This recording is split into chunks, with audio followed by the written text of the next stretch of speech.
The Electrical State. That's the movie that we are reviewing today. I know that kind of sound like a bee. I don't really know how to make electricity noise. But yeah, today we are viewing The Electric State. It just came out on Netflix. Now, I've seen this movie being like kind of hyped about teaser trailers around like Netflix. This is kind of like their project that they're kind of like promoting right now. I watched it. It's not bad.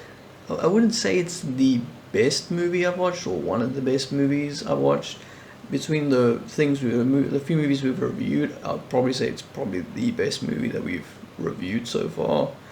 Um, Not series, but yeah. So basically, what it is about is humans make robots to obviously serve them, to make them do things, like simple chores like, hey, I don't want to mop the floors today. I'll get the robot to. I don't want to cook. I own a business. I'll let the robot do all the cooking for me. Simple things like that. These robots get made, they get personalities, they design them in characters. For example, there's a Peanuts character. I'm assuming he's like a representative for like a peanut factory or something. You kind of get it's like a mascot kind of vibe in a way, and they kind of work for the company or whatever. And just like what everyone says nowadays in the world, that the more we go into robots, robots will turn against us. And that is kind of what happens. Now, the reason why humans kept making more robots and robots is kind of like a concept from a series called Severance. I haven't watched Severance yet, but I heard what the kind of concept is, and it kind of reminded me of that. It's kind of like they have this device that goes into a working robot, and then they can kind of like, it allows them to be able to work, but also have their own life. In a way, it's similar but very different. Anyway, I kind of jumped the gun a little bit because that's kind of what happens after they banish the robots. So the whole rebellion like kicks off. This guy creates this technology that is similar to Severance. I kind of did jump over there. We're circling back to it now. He creates this like kind of like fucking binoculars thing.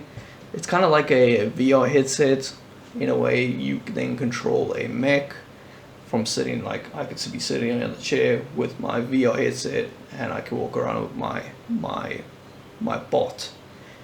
It was supposed to be to fight the robots and all the machines, because obviously they went to war, and the war basically is robots wants to be more independent, and they kind of, what everyone fears in today's world, that robots will turn against us if we put too much into it. That kind of happens in the Electric State. They want to be their own people, and obviously people want to see them as robots, so a war breaks out. So this guy makes this device, like I've already explained it, and it essentially helps them win the war against the robots.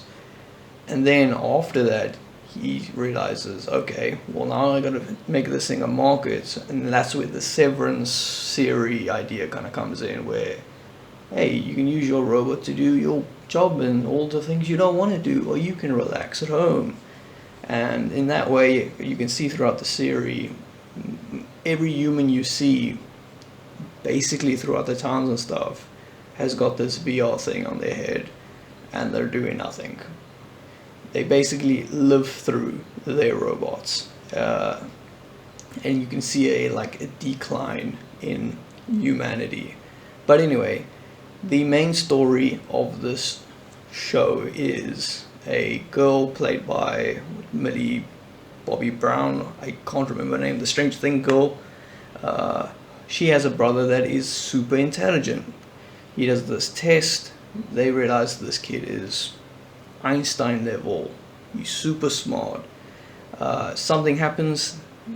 They get into a car accident. The girl, the brother, and mother and father, which you never get to see the mother and father, but they get into a car accident, and the brother gets basically they told the sister's the only the one that survives.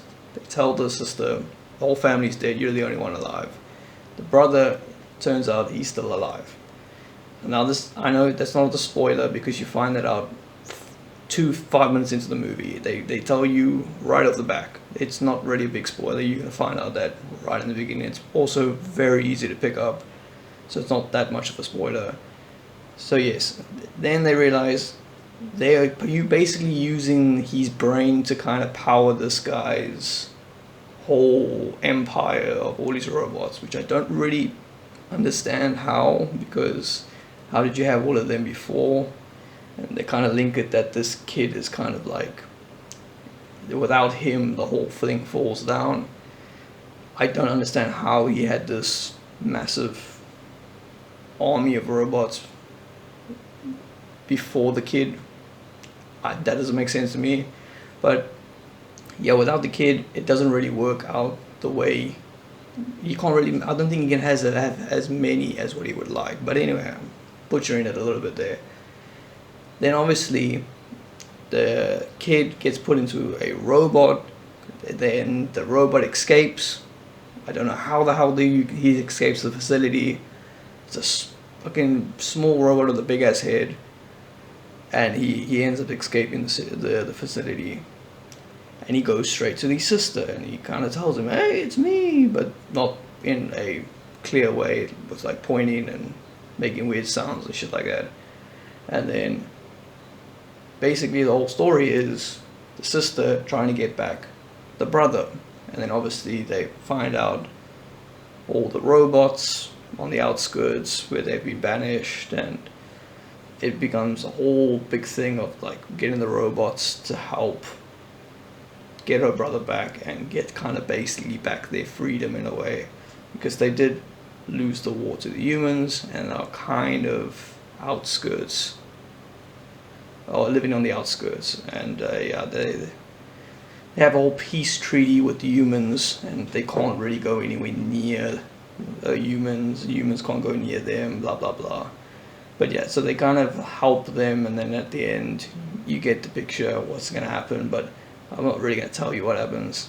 You can watch it. It's kind of straightforward. The story is very, like, it's easy to read what's going to happen with the story. But yeah, that's basically the whole plot. I do like the one of the sidekicks, the robots. I call him a sidekick. He's basically Chris Pratt's character in the movie has a robot companion or like friend or whatever that saves him in the war, and then that's how they become friends. And he's basically, the way he lives is he's on the run. That character, very funny. I think it's probably the best character in there. The characters are not like super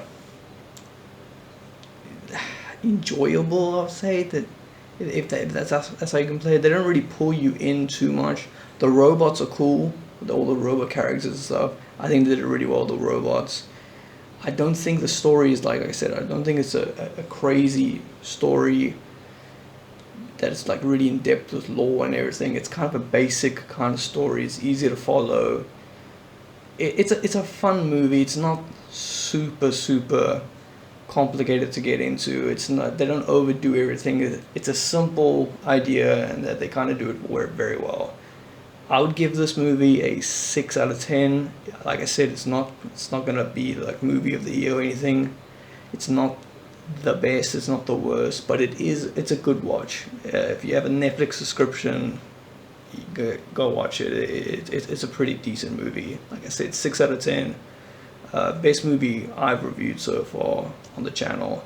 But yeah, I'm trying not to get into too many spoils. I did spoil some things, but yeah, that's the Electric State. I would say go give it a good watch.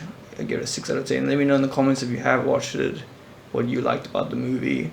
Yeah, that's gonna be it. Peace.